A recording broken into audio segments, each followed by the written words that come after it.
Set it to. Wow, that just broke. Hi everyone, my name is Pam. Welcome to Crafting and Cakes. This is my crafting space and I welcome and hope you'll come back for more. Give me some suggestions if I'm not doing things that you are interested in, and let's see what we can make happen. This is my first production, so I'm really excited. I am going to be using a lot of Cricut products. Love Cricut, okay? But we're going to be using the Cricut Maker, laptop or desktop, whatever works for your mobile unit. Cricut the design space is where I made my design, which I'll show you after it's cut. We're going to be using a slicer to cut the iron-on vinyls, and we have two. We have glitter iron-on and a red foil, so that should be nice together.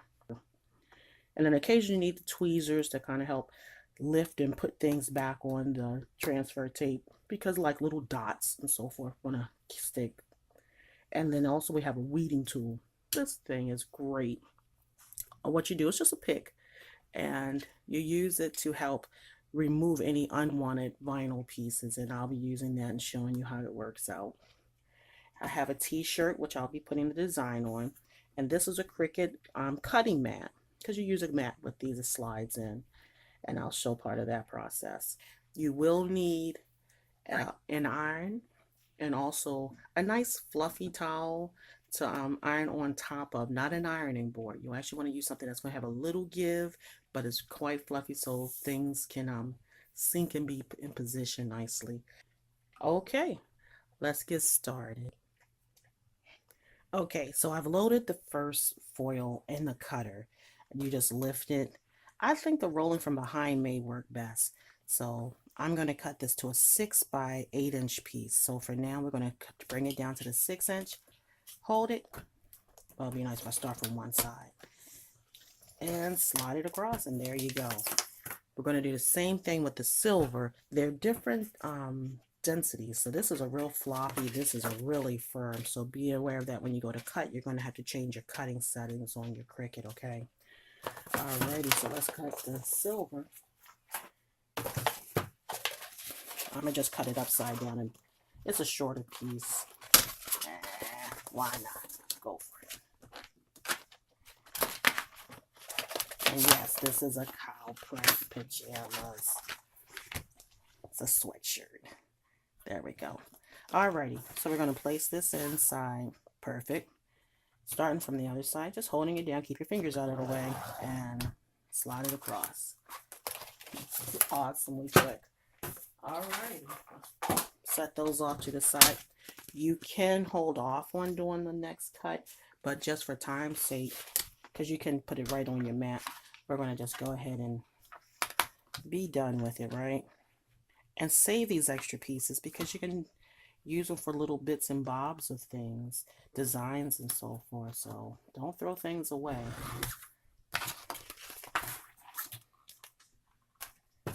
Always good to hold on to these items and mark the backs of them. That way when you put them in your little box drawer, wherever, and you go to look for something, you'll know exactly what it is you just pulled out.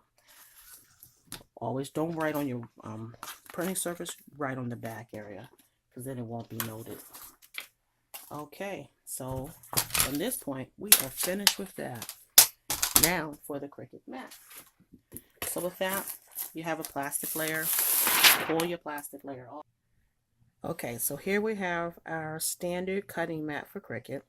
I'm going to make the silver and the red. When you do iron-ons, you want to have them plastic shiny side down. Sorry about that. And the duller side is up, because that's what's going to cut, and you're going to make sure you turn the design mat to mirror, because otherwise your emblems or your signs will come out reading backwards. So we're going to put one of them right at the top corner, just making sure it's tacked down. Just kind of rub it in place. I have the second one set at the 5 inch mark, so I'm going to put this one at the 5 inch mark, rub it down. It's like a massage here. Okay, so now we're just going to, a little bit of wrinkles there. Good thing I saw that with the light. We're gonna line up our mat. Has to go under the little guides here. Now we have a blinking light that's telling us we're all ready. All we have to do is load the mat, and then the Cricut's gonna start to tell us what to do. So we're gonna add a little pressure, just enough so it can grab the wheels. Press the blinking light, and then the machine will start to pull everything in. Now we have a blinking light for cutting. So we're gonna press it. And it's gonna do the wrap.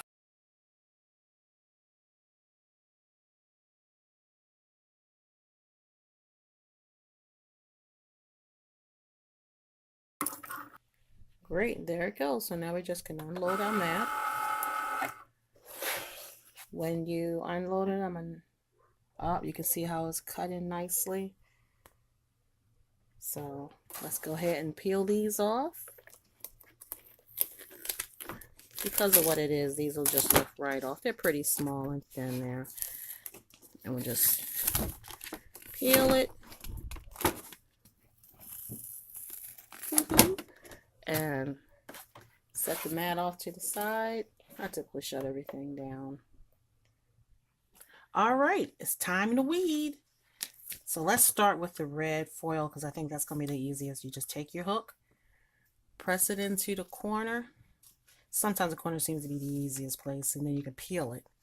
And you're just slowly peeling, making sure the portions that you want to not have on your design are all that comes up. So it's coming up pretty nicely so far. Just keep gently peeling, checking it as you go. You don't want to go too quickly and find something else does come up. But if it does, if you catch it in time, you can always just take your weeder and tack it back and continue to pull it off, okay? And there's the first portion. Then the fun part is you have to get inside all these little crevices.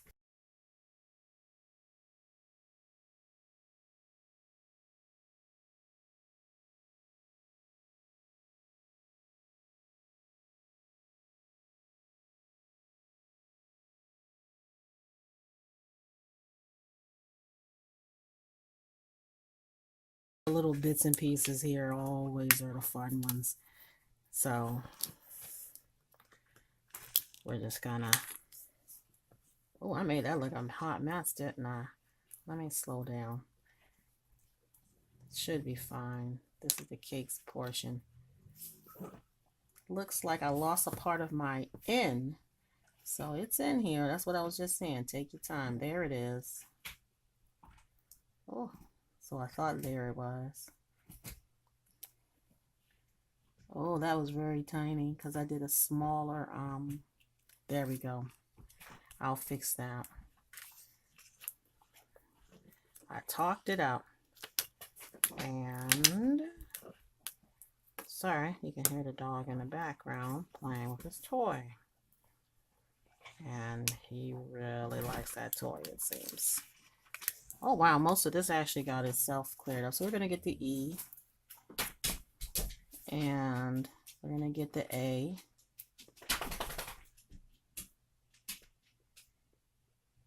And let's see, I think the K, because there's a K here. So let me lift this up. Yeah, here it is. Actually, it's a little bit, it's all connected, so that made it easier to pull out. There's one of those little floaters. That's where those lovely pliers, tweezers can come in handy to pick stuff like this up. There we go. I think I just have the A to clear because the R actually came out. Just pulling that center portion out. It's a small one. There it is. I have big fingers, it seems, so I'm just going to use the tweezers. And there it is. And there's our finished product. Let's see, I'll put it on with the silver behind. It's easier to see. But there's the finished product. Alright, so I'm going to do the same process with the silver, and then I'm going to get back. Okay, so now everything's been weeded. We have a separation of, I cut the words out of the center because they're going to need to be separate from the design because it's going to wind up being done like so. And then the same thing for the silver. With the silver, the glitter stock, I would say put a double cut and make your default more versus regular, because it's difficult to see, and when it's time to pull it, it can pull extra. So take your time when you're weeding. But I found a double, increasing the cut depth and making it iron, not iron on, but on vinyl was the better way to cut that glitter stock. The foil, that was fine on regular iron on, default setting, went right through, no problem. Okay, it's time to iron. So the first thing we're going to do is double check our iron is warm. It should be nice and hot. I always like to iron the surface a little bit to make sure there's no wrinkles. I don't think it'll transmit through. But then you're going to do the same thing with your shirt. Fold it in half. Find your center marking. So you just give it a little fold over. When you iron your shirt, you're trying to get the moisture out of it as well, so you have a drier surface. I'm going to basically eye this when I do it, but it's good to have a center marker. I'm only going to go about 3 inches from the neck. Probably about four or so fingers down. Alrighty. So here we go. First we're going to do the first layer. So yeah, because this is going to sit like so, I'd rather go ahead and I'm going to go lower with this actually. Yeah, that's better. So I went about 6 inches or so down. I just lost a piece of my F. Oh my gosh. I was wondering if that was going to happen. So we know, put the glittery aside, back on the tabby paper, scooch it down a hair a bit. That's all right. That's an easy fix. I guess that's something good to know can happen. So what did I say? We're going down this far, going for the center. So yeah. Let me see if I can move this in a little bit more. Makes more sense when you can see it. Alrighty. You typically should have a cloth, but what I also found, this is only going to be about a 5-second stick. And this paper, plastic, actually is ironable, but you don't want to do it on a regular process. Hold it down for your count of 5 seconds. And then there should be a heatable peel. We're about to find out. So far, so good. Oh, that's okay. It's feeling too good. That's all right. There it is. Oh, I love it. I love it. Oh, he's being a bad one. And my end decided to do what it wished. But I think I can realign it. I did. I realigned it. Hot dog.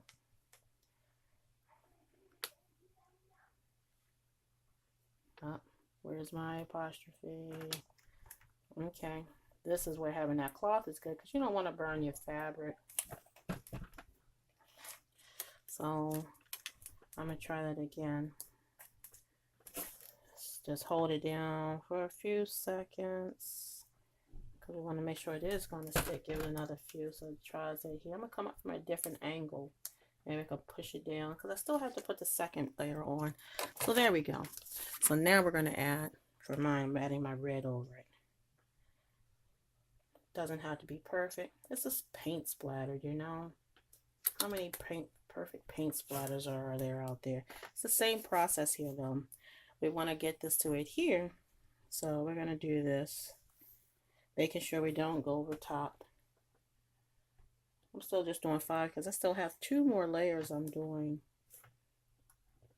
And right now we're just trying to get this to stay in place enough to peel the little plastic liner off.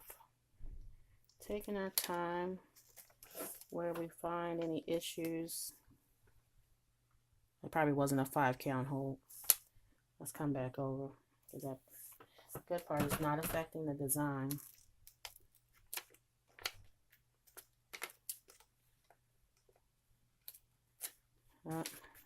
There we go. Oh, these are persnickety, aren't they? I'm waiting for more. Oh, that will pop right off, so that's good. I like to get at least the first layer down before because, okay, we're looking good so far. Oh, found another one. That's okay. I need to make sure I'm on screen, huh? Yep, we are. Okay. So what doesn't look so great right now should improve. So now, sort of the shadow effect now. So this is the shadow on the back. So now I'm going to bring this on. And I could not do this like just in one move, one overlay, because of the design space. I like that. But here's an idea. I'm wondering. No, I can't, because I take the chance of the vinyl getting caught underneath when I try to overlay. So we're going to just do a 5-second hold. Ah, bad idea. Bad idea. I just said don't do that, and look what I did. I just ruined it. I have to start it all over again. Okay, so I just made an overlay of the area I had the error with. And I've already applied the silver the same way I did the other layers. Now I'm just kind of making sure it's all set. And we'll see how it came out. Alrighty. The reveal, the reveal. Let's see. Oh, it's not bad. It came out alright. Of course, I got the machine stuck on top of it. Ooh, I almost had an extra piece. But there it is. So we have the red in reverse between the text and then the image itself. And there it is. That's our first YouTube video of instruction for double layering iron-ons, different textures and densities and fabrics. And we're using a foil and a glitter, having the text with the reverse shadow. It was good. Alrighty. Well, thanks again for stopping by. I hope you'll come back and we'll just both improve together. Alrighty. Have a great day. Keep crafting.